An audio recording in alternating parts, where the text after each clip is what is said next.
I understand that. Well, first, I hope you know what this is. The White Collar Goon, Angels in Politics, of course, the creative and artistic manifestation of Angels in Politics. Remember, you are the news. That is just something that you need to internalize. Uh, Guys, I really want you to understand that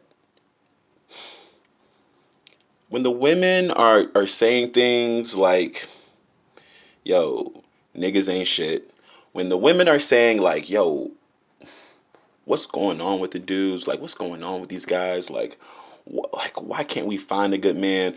When you have BET and Anything T and all these fucking channels and Lifetime whatever, but own whatever, and they have these movies, these films that are inundated with. Well, I love relationship films, and I really need to speak to Oprah and Tyler Perry about that, and Avu DuVernay about that. But like, when you find the relationship or the dynamics of relationships, particularly in regards to the black community, and you have so much contention, you have so much dissension, you have so much division, you have so much strife, you have so much complications, you have so much divisiveness.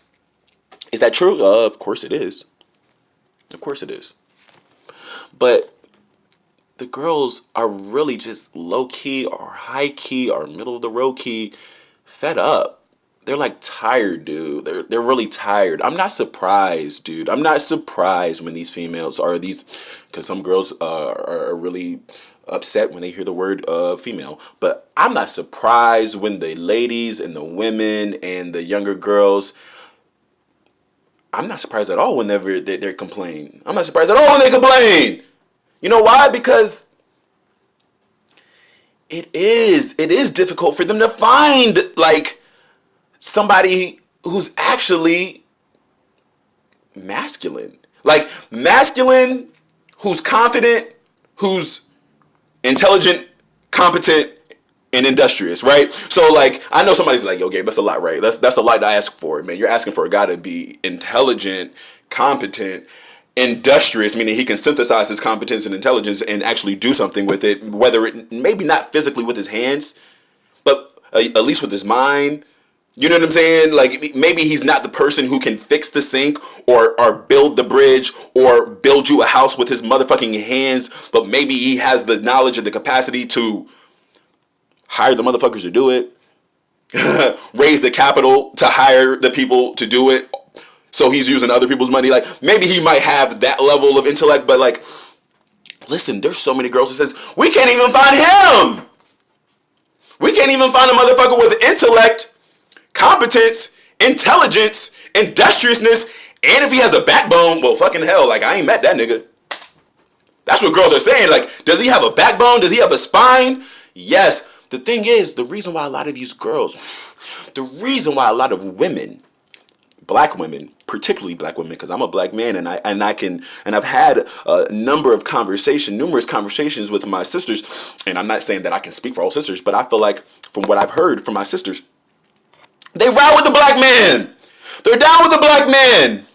Unfortunately, they're so down and they ride so hard for the black man that they will ride and fuck with a nigga who they know isn't shit just because it's like, well, damn, like I gotta be patriotic or I gotta be symbolic or I gotta align myself with my people. And it's like, well, damn, homie who made good grades or homie who has the engineering job, homie who has the jobs in STEM, science, technology, engineering, mathematics, the physicist, that black dude, oh man, he's somewhere in California, he's dating a white woman, right? Or that dude maybe is an attorney somewhere in DC or working for John Hopkins and he does have a black woman, black wife, but we don't see them niggas. We don't see them people. They don't help us out. They don't align with our values. We know about the bourgeoisie black people. We know about the upper class black people. We know that there's some black people that's living in Connecticut and Rhode Island and got some, property somewhere up in whoop-de-whoop somewhere. They got some houses in Texas. Yeah, we know there's some well-to-do black people here and there.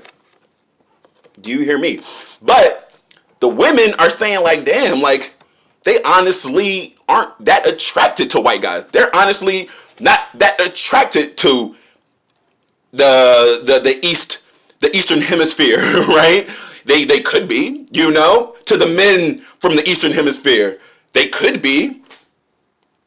a lot of women are aligning themselves with these guys, and they're getting let down by these guys because they're saying, like, for the pool of guys that we're choosing from, there's only a 5% or even less than that. There's only a 10% who's actually with some, who actually has passion, who actually has drive, who actually has plans, who actually has systems in place to take care of his motherfucking business.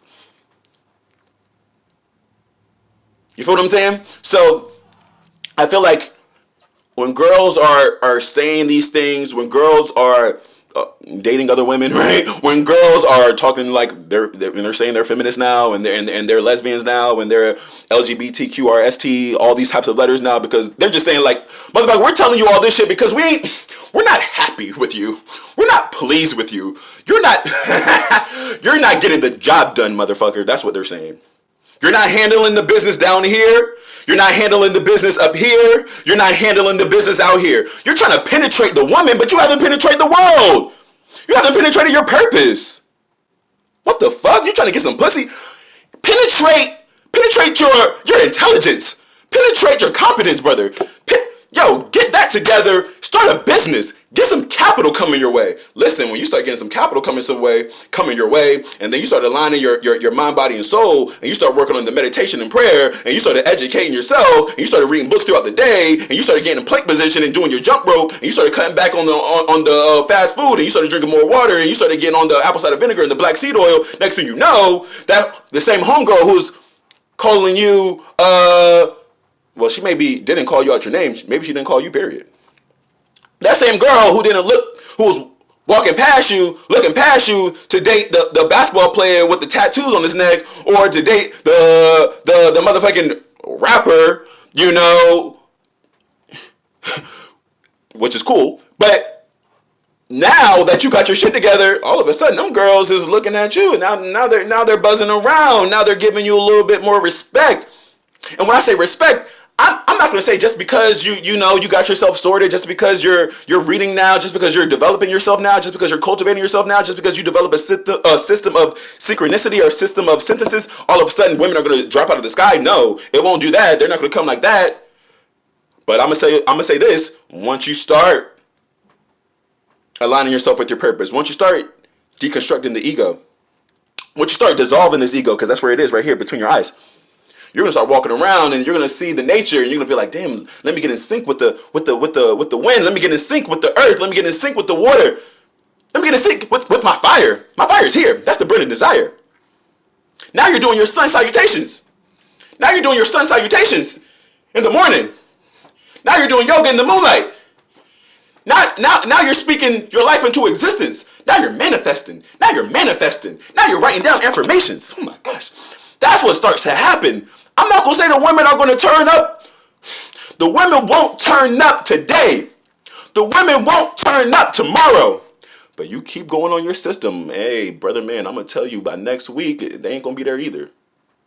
But you keep working on your system. And the time when you least expect it, the time when you're not checking for the women, the time that you're not checking for your progress, you're just on your system, and you're just on your path, and you got your straight face, and you're just moving forward because you know, hey, I'm a competent, I'm an intelligent, I'm an industrious man, but I'm also intuitive, and I also know that I gotta align my spiritual gifts with my purpose, and I know that life is about relationships, cultivating relationships, sustaining relationships, making new relationships. Well, how can I do that? I need confidence.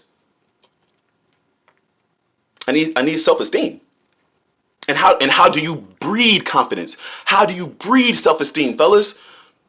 That's by outlining what you want to do, writing down what you want to do, speaking what you want to do, manifesting what you want to do, and sticking to it. If you say you're going to do 200 push-ups, hit them! Hit them in the morning! You say you want to do 20 pull-ups? Hit the 20 pull-ups! I know your arms are shaking. It's okay. If you said you want to read 20 pages a day, get the pages done. That breeds the confidence. Don't have your confidence exchanged by women, because the women won't tell you that. The women ain't going to tell you you're handsome. I will. Fellas, you're handsome. You got it going on. But now that I'm telling you, turn the fuck up. Awaken her love. She's not attracted to you, brother. She doesn't feel sexually attracted to you. You don't have that magnet. She doesn't want to give you anything because she's like, damn, nigga, like, turn up. Trigger something. Get me to want to give you some pussy.